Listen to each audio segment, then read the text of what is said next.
The train's all in the right spot.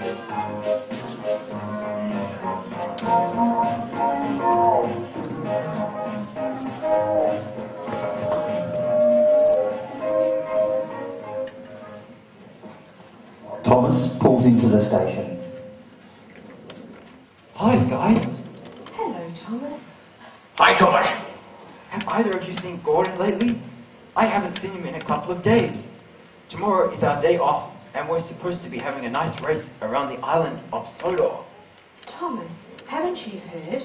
Gordon is in maintenance. There was a break-in yesterday while you were away. What? What happened? Somebody, we don't know who, jimmied these doors open and vandalized Paul Gordon. Spray painted him from tank to wheels. It's going to cost thousands of pounds to get him cleaned up. Yes, and until then, he's out of service. We are all going to have to pull together to make up for his extra shifts. Oh, no. That's okay. I just hope he gets better soon. Who would do such a thing? A moaning noise is heard coming from inside the depot. What's wrong with Percy? I don't know. Open these doors. Thomas opens the depot doors. Percy! I feel sick. Percy boy, you're covered in paint. What happened? I don't know. I fell asleep and woke up like this. Poor Percy.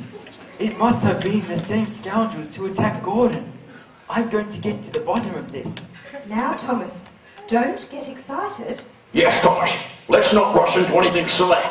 No, I have a great plan. Tonight, I will sleep with the depot doors open, as bait. When whoever it is that's doing this comes in, you guys sneak up and catch them, or maybe follow them back to their lair. That's actually not a bad idea. No, Thomas, it's too risky. We can't risk you getting damaged. Hundreds of little boys and girls will be terribly upset if something like that happened to you. Well, we have to do something. We can't let what happened to Gordon and Percy continue. I know. I just don't want to see you getting hurt. How about you let me be the bait for the ruffians? At my age, I'm too slow to be dashing around trying to chase down baddies. Plus, I don't think anybody would care if I got splashed with a little paint. Donald, don't say that. You know everybody loves you. I know that. I just think Thomas is the better engine for the chase. He's got far more chance of catching the culprits. Are you sure, Donald? Yes, I'll be fine. But first, let's help Percy down to maintenance for a clean-up. Okay. Night falls and Donald waits inside the depot. Thomas and Mavis wait outside so they can capture the assailants. A small figure sneaks into the depot and starts tagging Donald.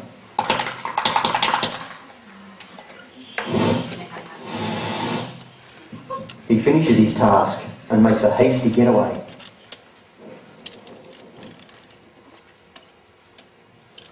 There he goes. Let's follow him. Okay.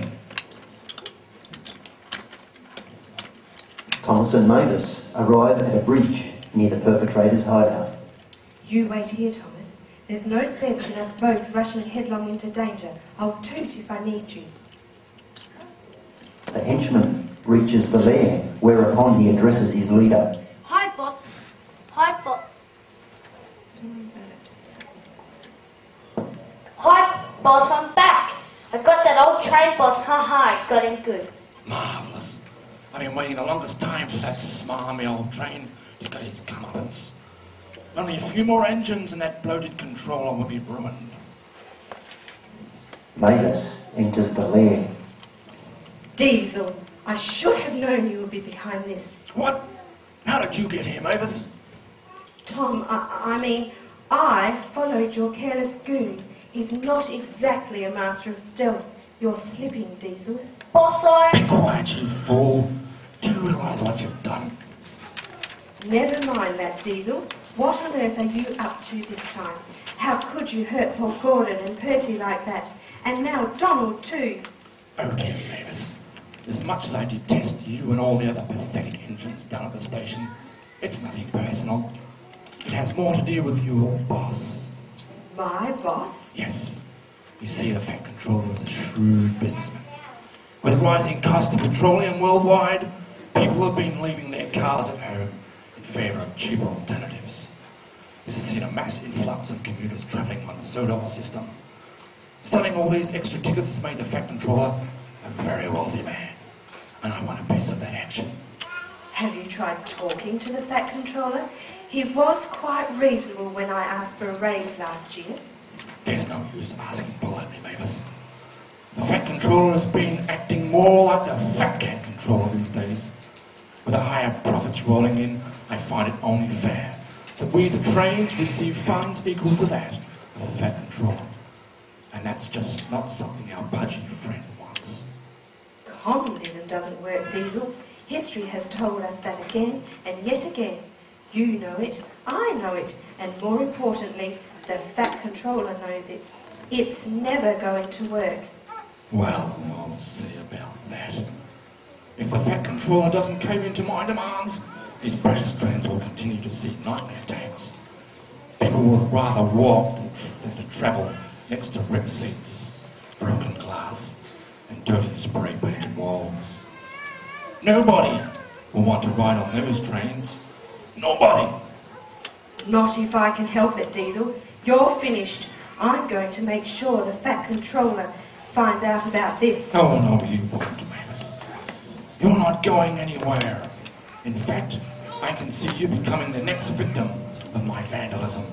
Leroy, get her!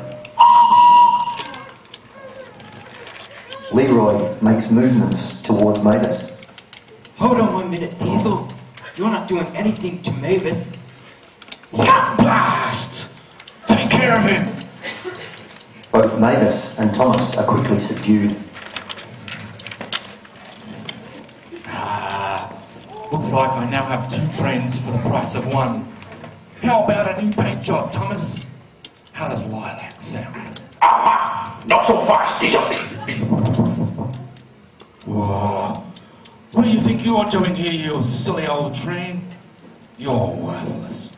You can't stop me. Now put yourself into reverse before I run you into the ground. I'm not going to let you hurt my friends, Diesel. Don't make me do this. Do what? You can't hurt me.